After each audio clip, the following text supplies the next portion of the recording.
pari, komenti im është vetëm ky. Personalisht ne të interesuarit dhe trupa e avokatë e mbrojtjes nuk ka gjersot në dorë vendimin e marrë nga gjykatësia që ka dërguar çështjen për gjykim. Nuk kemi vendimin. A mund të imagjinoni ju? Edhe kjo ndodh. Të gjitha tjerat do të përcaktojnë konsulta me avokatrit, e cila është jashtë kësaj salle. Dhe pyetja e dytë, zoti Berisha, kandidat Partisë Demokratike kanë hedhur pretendime të tyre se ju është tjetërsuar vota. Pra në momentin kur është numëruar vota për subjektet e partisë, pra kanë siguruar pamjet filmike, u kanë dalë ndryshe kur janë numëruar votat për kandidatët. Pra ndryshe ka vota një kandidat i Partisë Demokratike ku numërohet vota për partin, për subjektin, dhe ndryshe u dalin votat ku numërohen për kandidatët. Dhe a quhet kjo një fars? Tani, ajo që zhvillohet në KQZ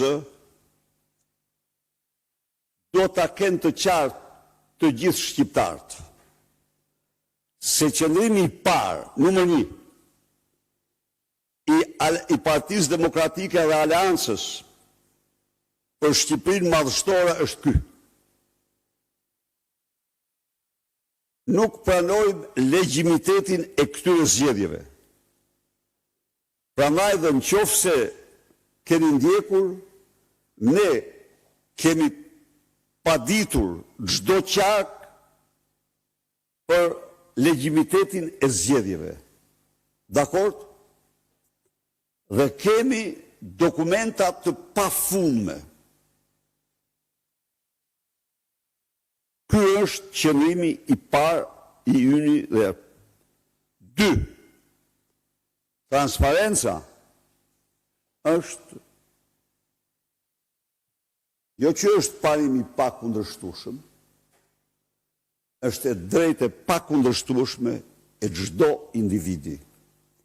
Në këtë kuadër, Partia Demokratike nuk pengon asnjë kandidat të saj që kërkon, jo që nuk pengon asnjë kandidat të saj për të kërkuar transparencën, por do t'i mbështes me qenë se ligji nuk i përligj ata,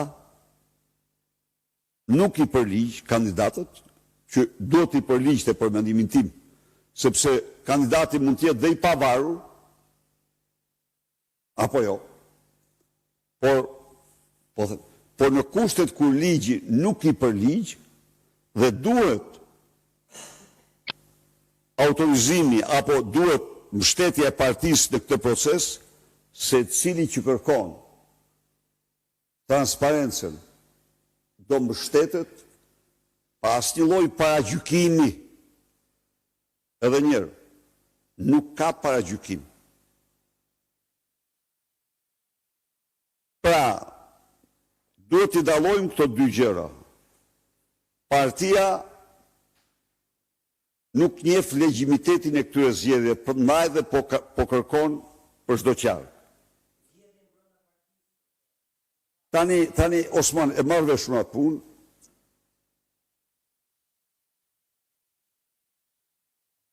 Mendoj se as unë as ju nuk mund të flasim për vjedhje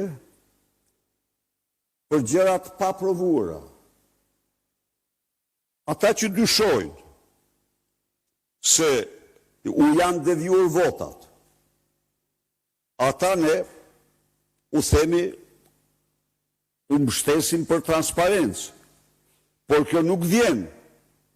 Nuk vjen se partia ndan dyshimin e tyre. Jo. Nuk vjen nga kjo. Po vjen sepse partia respekton plotësisht të drejtën e transparencës si drejtë e patjetërsueshme e individit. Tani, se jemi këtu, Edi Rama, ju e dini, Në 2009, pasi nuk paraqiti dot asnjë fakt, asnjë dokument, asnjë provë në asnjëherë nga instancat e sistemit shqyrtimit të ankesave për zgjedhjet. Asnjë.